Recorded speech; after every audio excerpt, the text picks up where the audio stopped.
software and dino making available on internet national architecture. Our number of DHCP ده DHCP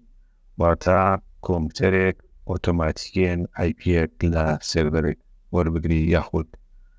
لراوتر یان خود لسویچ نرسی. بو امرو کنفیگریشنی DHCP لسر ویندوز سرور دکن. سرتا داره اما بروین فیچری DHCP add کن لسر سرور داشبورد add the full and features next بالای لسر او سرور next دوای DHCP server enable again add feature next install DHCP kurkraway dynamic host configuration protocol wata کامپیوترەکان ئۆتۆماتیکیان IP لە سێرڤەرەوە وەردەگرن واتە ئۆتۆماتیکیان IP بدات بە پیسیەکانەوە ئەو سێرڤەر. DHCP پرۆتۆکۆڵێکە IP ئۆتۆماتیکیان دەداتە کۆمپیوتەرەکان و تایمێکیشی بۆ زانن کەواتە لیست تایمی هەیە و مەسەڵەن چەند دەقە چەند سەعات جارێک دەتوانی ئەو IP وەربگرێتەوە یا بە دەقە یاخود بە سانیا یاخود بە ڕۆژ یاخود بە ساعات. ئەو فیچەرەکەمان ئینستۆڵ بوو کلۆز دەکەین دەڕۆینە DHCP لە DHCP دەڕۆین ڕایت کلیک DHCP مانێجەر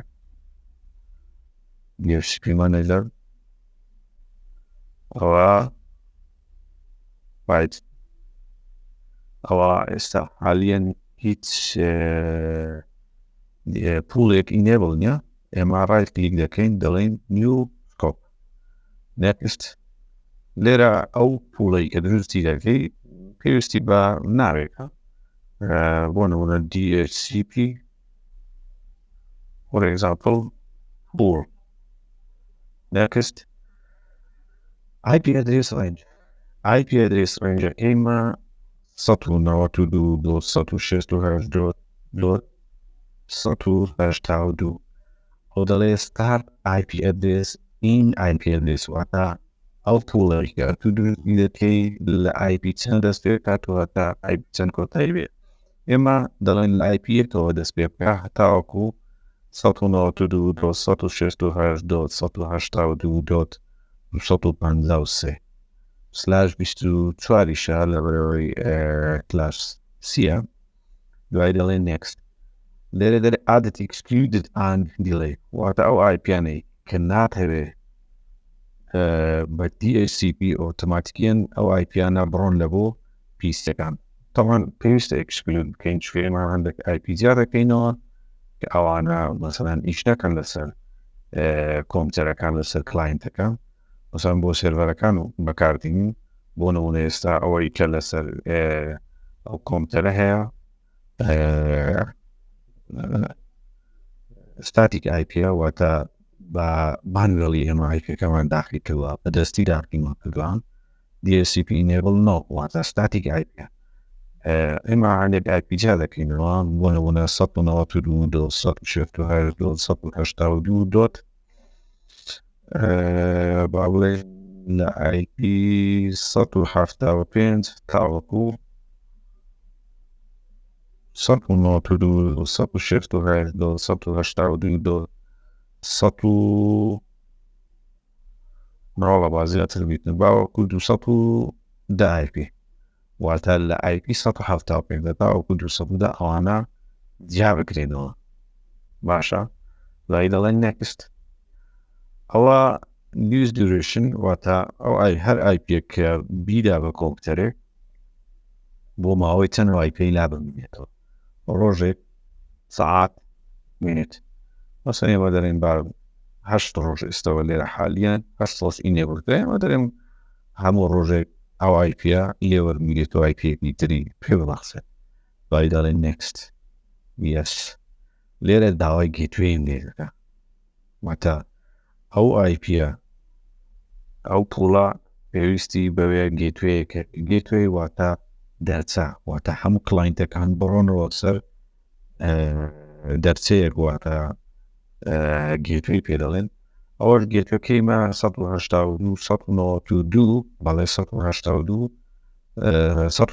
ببورن 1992 بووە واتە ئێمە گێتوەیمان تێمە بەرنیو 1992 پێویستە بڕۆم ئەکسکلودێکی تریش بکەم واتە ئەو گێتوێش نەڕوا بۆ هیچ کۆمپیوتەرێک ئەو جارە دەڵێم 1992 تاوەکو دەشوە لێ دەکەین 1992 واتە ئەو دوو ڕەنجی IP ئۆتۆماتیکیان نەڕۆن بۆ کۆمپیوتەرەکە next ئەوش گێتوێی عادەت دوای دەڵێن next DNS ئەو DNS واتە تاوانەوە DNS مەیە کە لەسەر ئەو سێرڤەر هەیە و IP هەیە ئەو IP ئەکسانە بعد DNS 1992 ئێمە ئەگەر لێرە ئەگەر نەشمانزانی واتە DNSی بەیان مەسەڵەن زۆردار مەسەڵەن چەند DNSێک هەیە چەند سێرڤەرێک هەیە زۆر بەبێ ئەتوانی بڵێین مەسەڵەن ئەو سێرڤەرەیمە بە ناوی سێرڤەر نێم DC 2019 DC 2019 واتە بڵڵ هەمانە خیدەنیە دوای دەڵێن next وی سێرڤیس هەمان ئەو توانی نەگەر نەشما بوو بڵێن DC 2019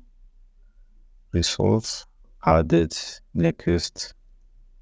yes I want to active this scope now واتە DHCP کەمان پوڵەکەمان ئێستا ئەکتیڤێ finish دواتر دەگەڕێینەوە بەشی داشبۆرد notificationێکمان بڵاتوە complete DHCP configuration next commit done واتە configurationەکەمان تاوە بوو دەڕۆینەوە DHCP لێرە یەک ریفرێش دەکەینەوە لەسەر ئەو پوڵەی کە دروستمان کە لەسەر سکۆپێک کە دروستمان کردووە بەڵێ ئەوە سەپی لێدراوە تا ئێستا ئەکتیڤە ئەگەر بڕۆینە کۆمپیوتەرێکمان هەیە هیچ IPێکی لەسەر نەبوو ئەو کۆمپیوتەرەمان هەیە هیچ IPێکی لەسەر نییە ڕەندۆمیایەکێکی وەرگرتێ واتە 16 ئەوە ڕەندۆمایەکێەوە بوو هیچ IPێک نییە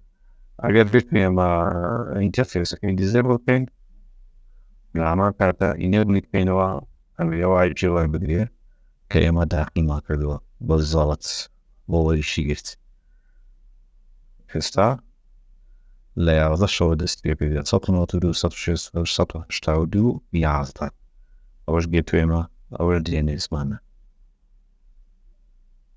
ئەوەش مینس سێرڤەرمانە ئەوەش دۆمێنەکەمانە ئەو دۆمێنە یەکسانە بۆ IP ئەو IPش یەکسانە بۆ دۆمێنە ئەگەر بڕۆینەوە سێرڤەر لەوێ ئەو کۆمپیوتەرە ببووە زانیە کۆمپیوتەرە نوێویسی بوو HRPC 01 واتە ئەبێ ئەو کۆمپیوتەرە لەناو ئەو سکۆپە هەبێتن بڵێ ئەو IP وەرگرتووە بڕۆینەوە سێرڤەر بڕۆینەوە DHCP مانێجە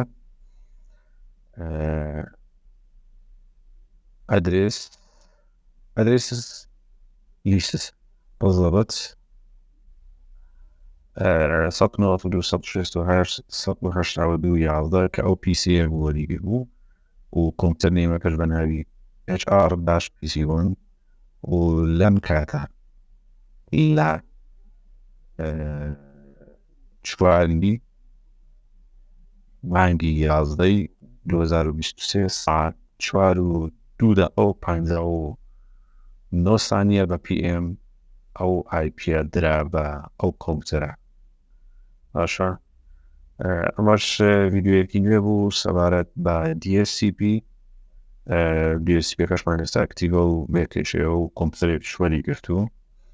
هیوادارم بابەتی ئەم ڕۆژان بەدڵ بوو بێت و سوودمان بێت بۆ هێوەی خۆشویست خواتان لەگەڵ